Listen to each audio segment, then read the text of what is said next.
pewaris para nabi. Mendapat apa warisannya? Ilmu laduni. Begitu diusap doang. Itu luar biasa. Ditanya sama 10 orang Yahudi, tinggian ilmu, tinggian harta, jawabannya beda-beda. Jawabannya yang pertama maju, tinggian ilmu tadi, tinggian ilmu. Apa alasannya? Ilmu kalau dibagi tambah banyak, kalau harta kalau dibagi tambah dikit. Yang ini maju, tinggian ilmu. Ini apa alasannya? Ilmu bisa jaga, harta kamu yang jaga. Semuanya 10 jawabannya beda-beda. Kata yang menini memahami, ada 100 bakal beda lagi. Oh, ilmunya diusap doang. Namanya ilmu laduni. Enggak belajar kita yang kayak begini jarang.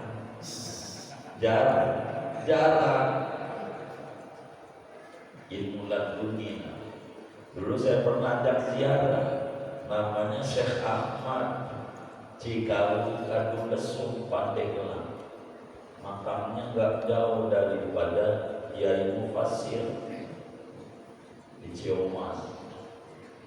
Dulu kita ajak ziarah, ada Kiai namanya Syekh Ahmad, itu terkenal Kiai itu dari zaman di Mekahnya. Orang asal diusap sama dia, pinter tuh Kiai itu, terkenal, namanya Syekh Ahmad. Bang Ali udah sadar belum? Dia cuma masih pinggir jalan. Iya, pinggir jalan. Ada musola kecil. Iya. Itu kalau punya anak ajak jalan ke situ. Dari jam minggunya terkenal Kiai itu zaman hidupnya. Jadi ada orang tukang kebun, tukang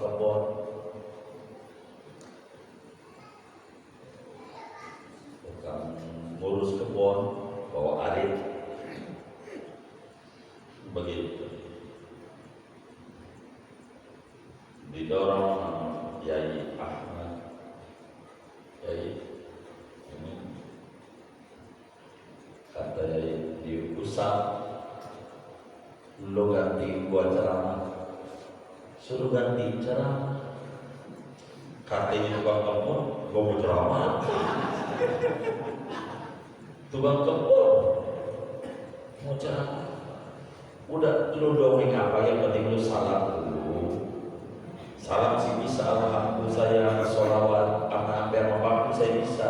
Ya udah kalau begitu, lu dongeng aja cara ngekon, potong rumput bagaimana. Pokoknya lu ngomong aja di speaker. Begitu. Dibawa di hadapan orang. Begitu. Ya pertama benar dia cerita ke teman saya disebut bohong. Gitu. Ujungnya dia ceramah. Dari jam 8 sampai jam 12 aku berhenti ngomong segala macam. Itu namanya ilmu laduni.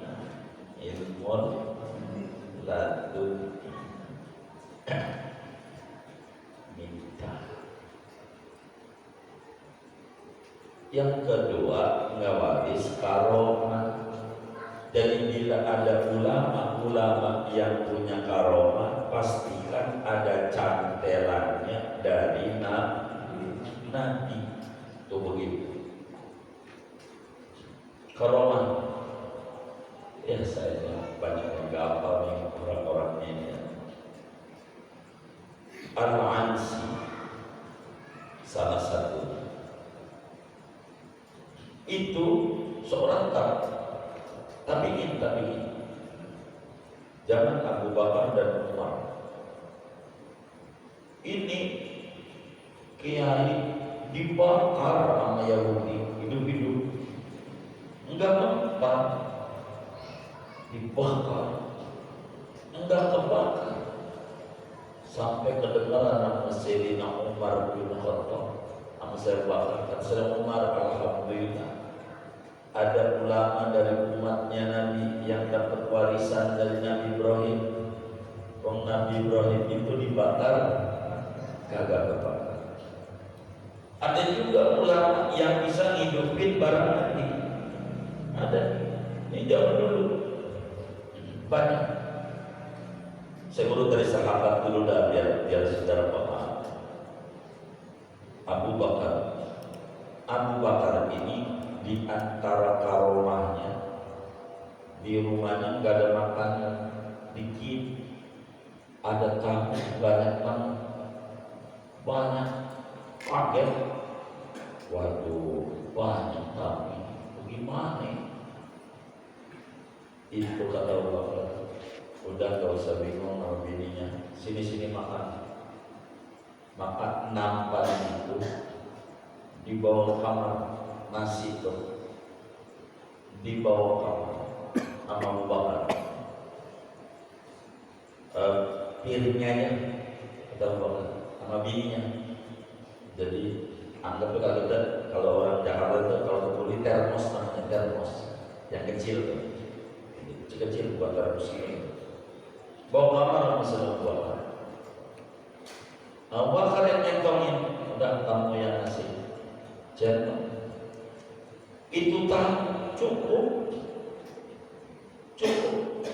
Kayak agak kurang-kurang, padahal ini cukup buat makan berdua, suami istri dulu. Enggak kalah. Kata murid Abu Bakar, ada berapa kali utang? Enggak banyak, cuma 500. Kalau banyak kagak, itu mesti cukup. Ini namanya dapat karomah, cantelannya Nabi begitu. Makanan dikit jadi banyak, itu namanya karomah. Sayyidina Umar dan Umar itu sahabat dulu. Kayak gitu. Umar punya gubernur namanya Amr bin As, makamnya di Mesir. Gubernur Mesir Sayyidina Amr bin As, makamnya agak ke depan. Habis makam pengarang Bulughul Maram, Ibnu adalah sekolah di jalan. Kalau ke kanan ada makam Ibnu Al-Isri, ada Rabi'ah, terus lagi ke kiri baru makamnya Amr bin As, kedalaman makamnya Uqbah bin Amir al-Juhani, sahabat Nabi. Di Mesir itu sahabat Nabi ada 10.000 makamnya di Mesir. Di Mesir doang banyak. Kita baru berapa ya di Mesir? Belum 100 sudah belum nyampe 100 orang, belum 80.000. Wah, Amr bin As ngadu sama diaduin dulu sama rakyat Mesir. Wahai Amr bin As, gubernur kami, adat kami ini setiap tahun karena Mesir itu dijajah orang Perancis. Kebiasaan kami ini, kebiasaannya itu suka buang anak gadis cantik. Kalau ada orang punya anak gadis cantik, itu dibeli iuran masyarakat, lalu diceburin ke kali biar airnya ngalir, enggak kering. Kalau udah surut, kudu begitu setiap tahun. Buang gadis mati, dibuang hidup-hidup, korbanin. Namanya disebut Dewi Sungai Nil, minta korban. Kalau di kita nyirorokin, di Betumbal ini begitu. Bagaimana ini? Kata Amr bin As,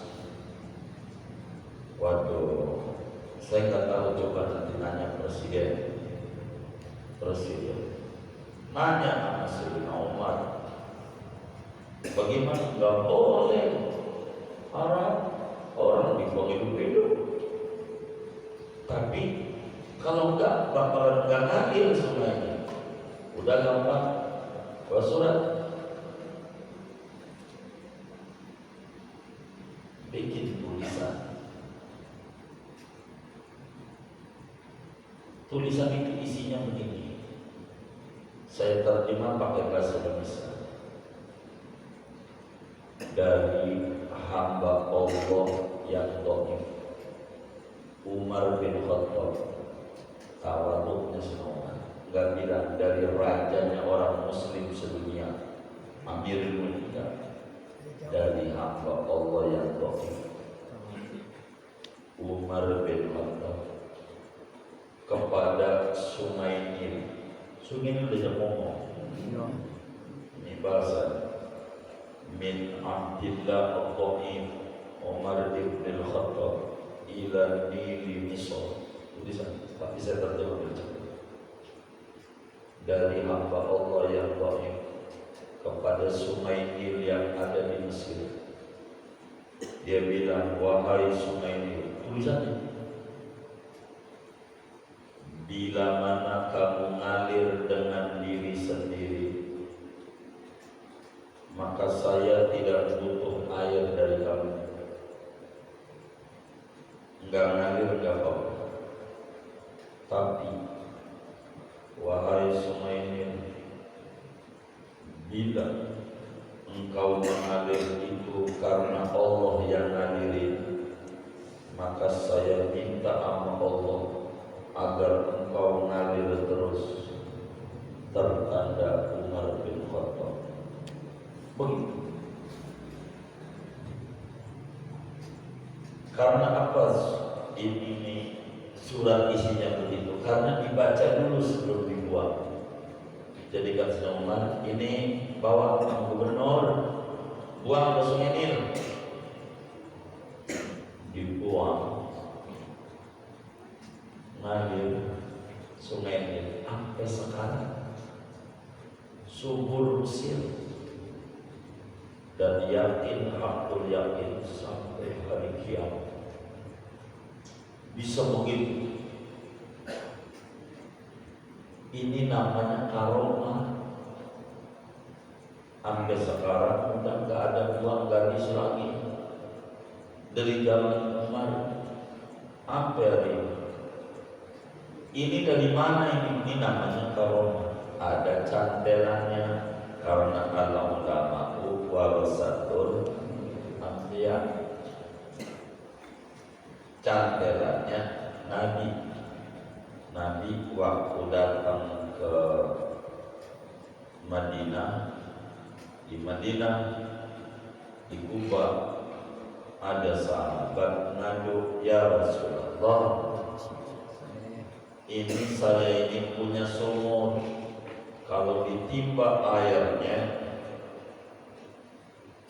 seember doang, enggak bakal keluar air lagi, kecuali besok pagi lagi baru keluar air. Tolonginlah Nabi biar keluar air. Nabi robek jubahnya, ditulis sama Nabi,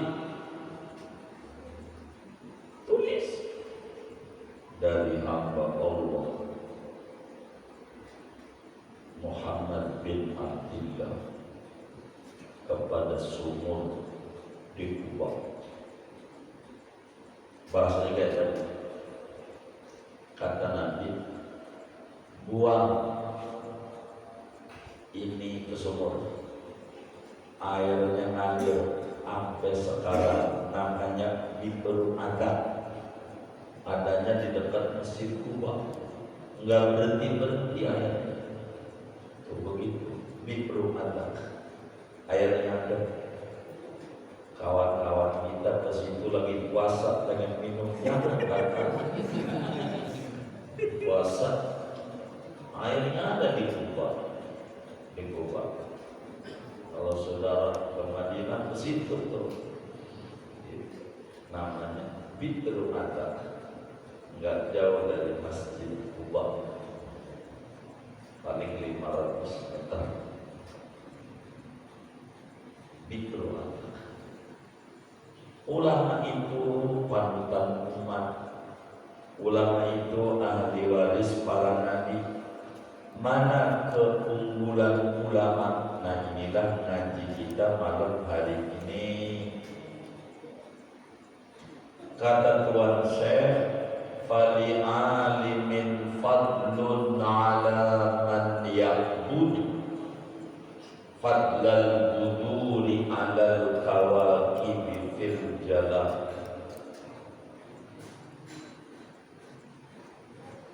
Ulama itu punya keistimewaan mengungguli orang yang tukang ibadah. Padahal ibadah itu butuh ilmu. Kalau nggak ada ilmunya nggak disebut ibadah. Unggul kaya bulan purnama dibanding bintang-bintang lain di langit. Walaupun banyak bintang, tapi cahayanya purnama yang paling terang. Maka ulama itu laksana purnama. Orang tukang ibadah kayak bintang. Bintang tukang ibadah kayak bintang. Begitu. Masih tinggian ulama.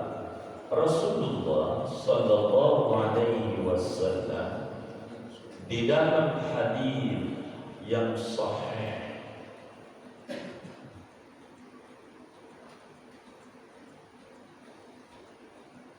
diriwayatkan oleh Imam Abu Nu'aim dalam kitabnya Hilyatul Awliya dari Sayyidina Mu'ad bin Jabal radhiyallahu ta'ala anhu.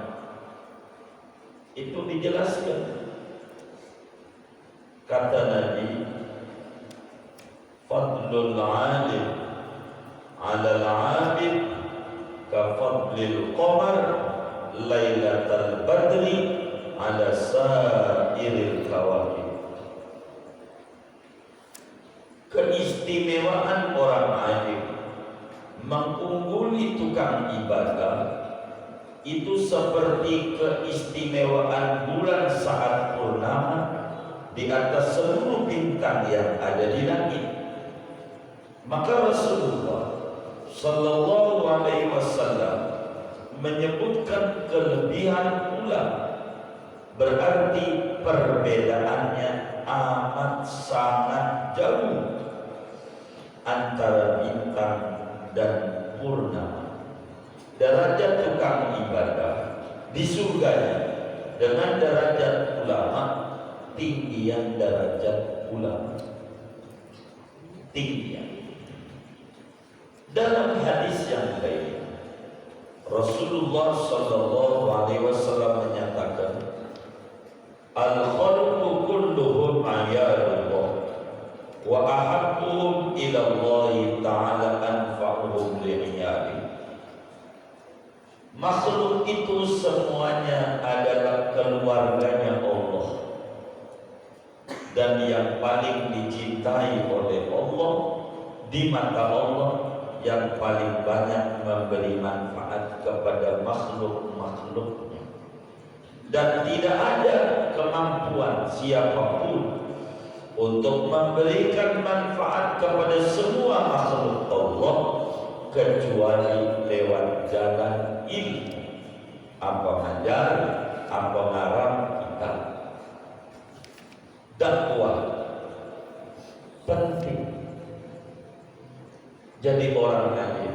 Orang alim itu saudara bukan kiai, bukan, biar kita ngerti. Orang alim itu kalau saudara ngerti bab wudu namanya kiai wudu, alim. Saudara ngerti bab sholat namanya saudara alim bab sholat. Jadi siapa yang punya ilmu disebut alim. Maka saudara kalau pengen tinggi derajatnya, ini ngaji, ini didongengin pada komunitasnya, apa di grupnya tulis. Jadi saya habis ngaji ternyata begini-begini, apa yang dari ngaji ditulis. Itu namanya saudara dapat keunggulan. Ini yang dimaksud. Jadi ngaji itu didongengin begitu, didongengin. Didongeng itu bahasa Arabnya dakwah. Dongeng enggak mesti pakai kitab, dongeng mesti ngaji biar kita tinggi derajatnya. Jadi kalau pengen tinggi derajatnya, ilmu tuh diajarin nanti, diajarin sama temennya, didongeng. Enggak apa-apa didongeng, jangan kalah kayak artis itu tahu jadi ceramah artis. Kenapa? Dia ngaji didongengin. Kita juga begitu. Masa tukang ngaji dongengin, sama teman-teman diobrolin apa dari hasil ngaji dongeng, namanya dakwah. Jangan malas. Ada temennya nanya, bang saya nggak ngaji malam Jumat, saya pengen nyatet ngaji apa kemarin malam Jumat. Payah sih jadi orang ngaji, makanya ngaji. Orang nanya diomelin, ini nggak benar. Mana orang ngaji juga nih malam ini. Dibilangin begini. Itu namanya ngajarin. Ini manfaat. Ajarin, jangan karena diajarin begitu. Enggak apa-apa, salah-salah dikit orang juga masih ngaji. Jangan gak diajarin. Kalau nggak diajarin nggak bisa. Bikin kayak majelis ratib, kan saudara bisa lagi. Bikin komunitas kecil di kantornya, kayak yuk bikin ratiban begitu, majelis yasin apa aja. Saudara pada punya komunitas pensiun, bikin majelis kahfiah, baca surat kahfi Jumat pagi boleh. Begitu, kayak begitu, bagus. Gitu, jangan ngaji doang. Gitu, ngaji doang diamani. Begitu, bini duduk, nih dengerin, begitu. Maka saya sering bilang, kalau kita nggak bisa jadi lampu mercusuar yang bisa menyinari berbagai wilayah, paling tidak ngaji nih kudu jadi lilin yang bisa menyinari keluarga. Biar ada beda kita ngaji yang belum ngaji. Gitu. Ajarin, duduk. Sok lu bang, baru ngaji 2 kali aja. Jangan sabar, jangan sabar. Iya, yang sabar. Begitu dikata sok doain. Entar. Gua mau nanya, boleh jangan dilarang. Gua mau nanya. Waduh belum tahu, saya nanya lagi di majelis. Begitu. Makanya saya mendengar orang yang mau nanya-nanya tuh, itu maknanya pengen tinggi derajat. Sama orang nggak mau bertanya itu maknanya orang yang kagak pengen tinggi derajat. Begitu, nggak mau nanya karena dia kalau gua nanya takut dikata gua bego kan. Gua diem aja dah. Itu maknanya pengen bego. Maknanya benar nggak di agama? Orang nggak perlu takut nanya, biar pintar. Begitu. Nabi itu majelisnya ada tanya jawab. Itu jangan sampai jadi guru ditanya, guru nanya mulu berisik. Gitu. Jangan jawab aja. Tanya, karena itu kan biar kita tinggi derajatnya, tinggi begitu tinggi. Orang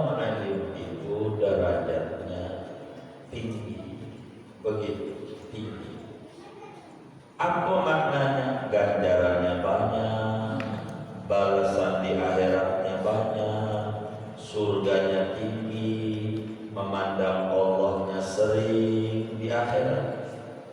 Dan sedekah yang paling tingginya sedekah adalah sedekah ilmu. Jadi afdhalus sedekah an yata'allamal mar'ul muslim ilman summa yu'allimahu akhahul muslim. Sedekah paling tingginya sedekah kita ngaji lalu didongengin hasil ngaji itu paling gede ganjaran. Ngaji hasil ngaji diajarin lagi. Jangan ilmu buat diri sendiri, jangan, enggak manfaat, ajarin. Maka saya itu sering memotivasi nih ngaji nih, niatin di hatinya buat ngajar, niatin ini biar benar nih. Ini ngaji nih, kalau ngaji di mana aja, niatin kalau ngaji niatnya buat ngajar. Mau ngapain lo ngaji? Mau ngajarin? Ini bakal beda. Saya bandingkan. Ini ngaji niatnya buat ngajar. Ini ngaji yang penting buat diri sendiri aja. Yang ini hasilnya beda. Kalau yang ini guru ngajar dia ngobrol. Kenapa? Yang penting buat diri sendiri. Dia dengar doang, nggak mau nyatet, nggak mau ini. Kan buat diri sendiri. Kalau yang ini buat ngajar, gimana ngajarin laginya ya? Kalau kita begini kan kayak begini ngajarinnya. Nah, maka dia bercanda. Itu buat ngajar akan beda. Sama kita kuliah niat kita mencipta lapangan pekerjaan dengan mencari pekerjaan akan berbeda belajar. Begitu. Kalau mencipta lapangan pekerjaan akan sungguh-sungguh ngambil semua ini. Dan kalau buat mendapatkan pekerjaan udah malas-malasan, yang penting 4 tahun dapat ijazah, ngelamar kerja dan terima. Itu beda. Niatin ngaji itu buat ngajarin lagi. Niatin. Itu pasti kita bakal sungguh-sungguh belajar. Biar dapat ilmu. Dikit gampang. Biar bisa. Coba lihat tahlil tuh. Yang tahlilan niatnya pengen bisa mimpi tahlil, bakal memperhatikan apa yang dibaca dan mimpi. Kalau niatnya tahlil yang penting dapat besek, yang model kayak begini nih, bakal perilakunya waktu yasinan merem, kue keluar merem. Bener gak? Ada gak Pak? Yang mana nih orangnya? Tuh begitu. Ini gak benar nih. Gak benar. Tuh gak benar. Jadi harus benar niatnya. Berikutnya, innal ilaha wa ala kulli sama'ihi wal ardi hatta huti maknam lil falak kullun yusalli ya habibi alladhi qad allama al-khairan nasa muhassina. Jadi kalau keutamaan orang alim seperti hadis riwayat Imam Tirmidzi di dalam Sunan Tirmidzi dari Abu Umamah Al-Bahili, bahwa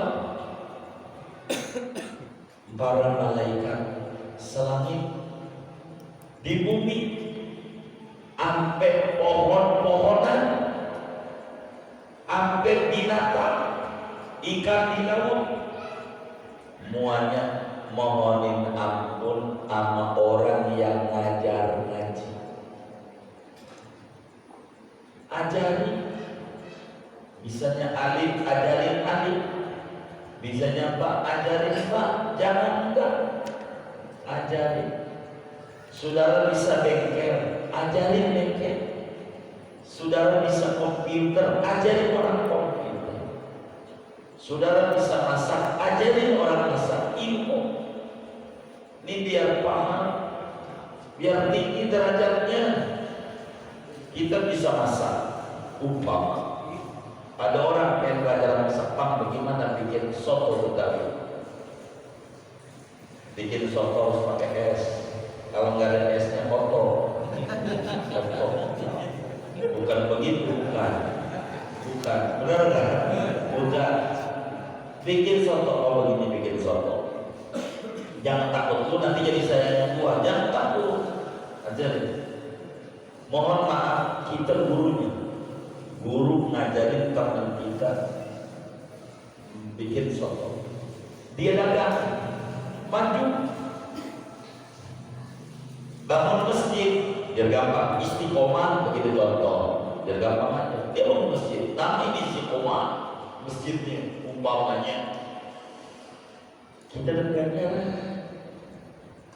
gede-gede. Kenapa? Dia bikin masjid, kan ilmunya dari kita, ilmu masaknya. Tuh begitu, jangan takut. Bisa bengkel aja nih. Begini caranya ngebetulin motor yang rusak ini. Aja nih. Teman kita ini yang kita ajarin ternyata usahanya maju. Gurunya kita, guru bengkelnya. Dia bangun masjid, dia nyantun yatim, 1000 yatim. Kita dapat ganjaran gede. Kenapa? Itu orang bisa mengisi ilmunya dari kita. Jadi jangan pelit ilmu, bukan ilmu ngaji doang, bukan. Biar paham. Bisa aja, bisa aja. Jangan takut. Itu manfaat namanya ilmu. Kan saudara punya keahlian berbeda-beda. Tapi, kalau bisa mirip kartu mau jangan diajarin. Belum belajar. Ini repot jariahnya. Ada orang bagaimana sih cara main balang 6 double ini? Ini walaupun kita pintar jangan. Tadi judi kita udah mati, kita dapat warisan dosa dari murid kita. Mana boleh kita bandarnya lagi? Tuh, ilmu bahaya itu. Ajarin yang baik aja orang. Bisa ajarin. Bisa catur. Jangan orang belajar, nggak usah. Gitu, ngajarin nggak usah. Gitu. Kurang bagus. Emang haram? Enggak, catur enggak haram. Makruh dalam fatul muin. Wa yukrahu laqu syatranji. Makruh main catur. Dengan catatan 2, enggak ninggalin sholat, enggak judi. Kalau ninggalin sholat haram, kalau judi ya main catur makruh aja, kurang bagus. Kenapa kurang bagus? Begini, kurang bagus. Otak diperes, ngelam ampe rokok habis 5 batang, kopi 3 gelas, mikirin raja. Yang raja itu kagak pernah mikirin kita. Mikirin kita enggak? Hah? Kagak. Mendingan mikirin raja tuh Hongkong, yang mikirin makan kita, minum kita, nyawa kita. Mendingan mikirin itu. Jangan mikirin raja, kagak mikirin kita. Raja begitu. Ngapain mikirin raja yang kagak mikirin kita? Bikin puyang-puyang raja begitu. Akhirnya pada habis begitu. Tinggal raja derekan, mau mana turun lagi Oktober bentar lagi. Turun raja.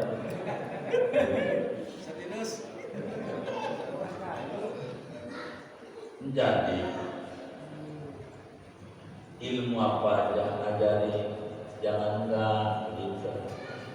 Begitu. Ajarin yang bagus. Ini mohon maaf, biar saya ini meluaskan ngaji ini.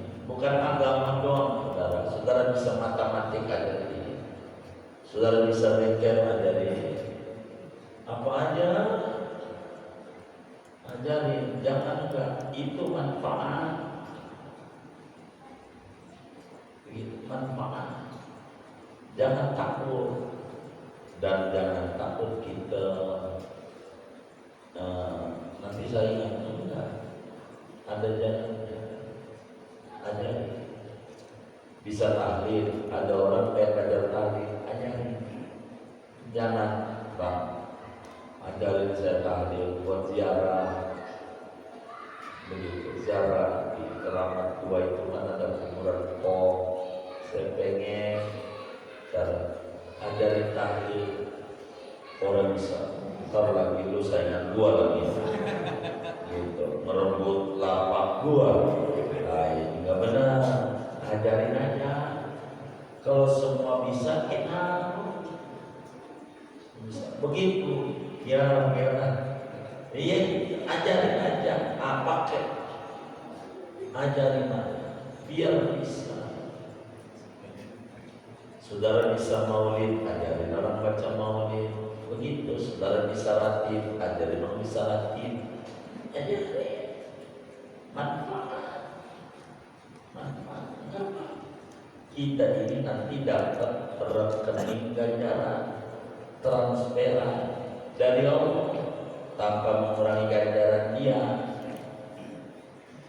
Ilmu apa aja, jangan takut, ajarin biar bisa.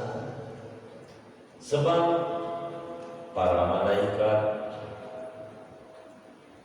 di langit, di bumi, sampai ikan di laut, sampai semut-semut di hutan belantara, semuanya memintakan ampunan dosa orang yang ngajarin kebaikan.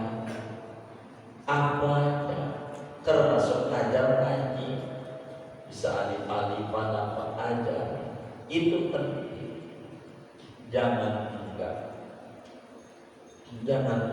Ini Nabi yang bilang, kata Nabi, innallaha wa malaikatahu wa ahlas samawati wal ardi hatta namla fi juhriha wa hatta al-hut fil bahri la yusalluna ala muallimin nas al-khair.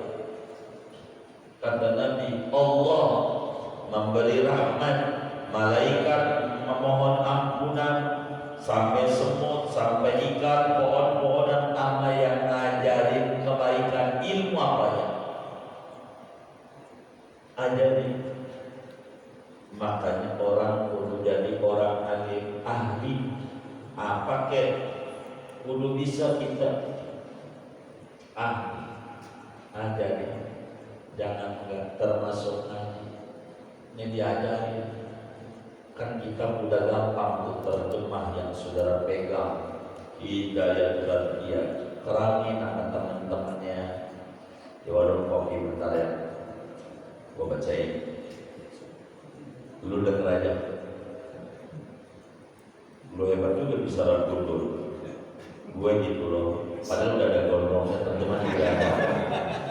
Kan dia gak lihat di HP kan, nggak apa-apa, ajarin ngaji itu aja deh, terangin di warung kopi, terangin bagus, ajarin, jangan enggak ajarin. Insya Allah ilmunya manfaat, didemenin, ajarin aja orang, enggak apa, itu ganjarannya gede.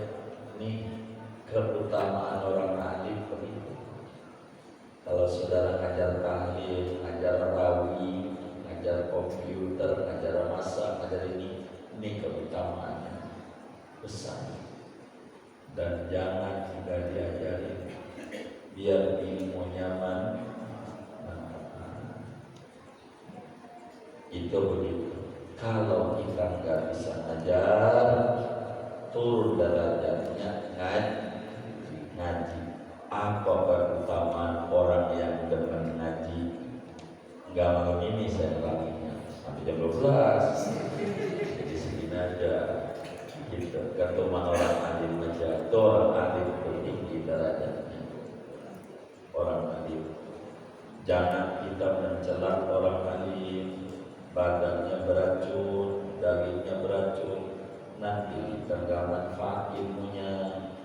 Dalam agama dijelaskan lohum ulama masmumatun, dagingnya ulama beracun.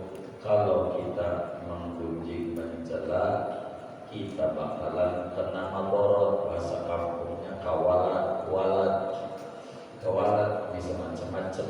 Apalagi ulamanya ahlul bait, anak cucu Nabi. Jangan begitu. Apalagi kita nuduh dia bukan cucu Nabi, parah. Kita nggak usah kita no komen kalau ulama, nggak usah, bahaya. Jangan ya, begitu biar tinggi derajat kita. Nanti keutamaan orang ngaji pertemuan mendatang. Ini lagi ngaji keutamaan orang berilmu tinggi derajatnya, tinggi sampai di Al-Quran syahidallahu annahu la ilaha illa huwa wal malaikatu wa ulul ilmi qa'iman bil qisti la ilaha illallah hakim, yang menyaksikan bahwa Tuhan itu ada dan esa, Allah sendiri, malaikat, orang berilmu tinggi. Begitu maka kita dulu punya ilmu, jangan ilmu apa aja manfaat, insya Allah. Begitu biar jadi orang mati ya.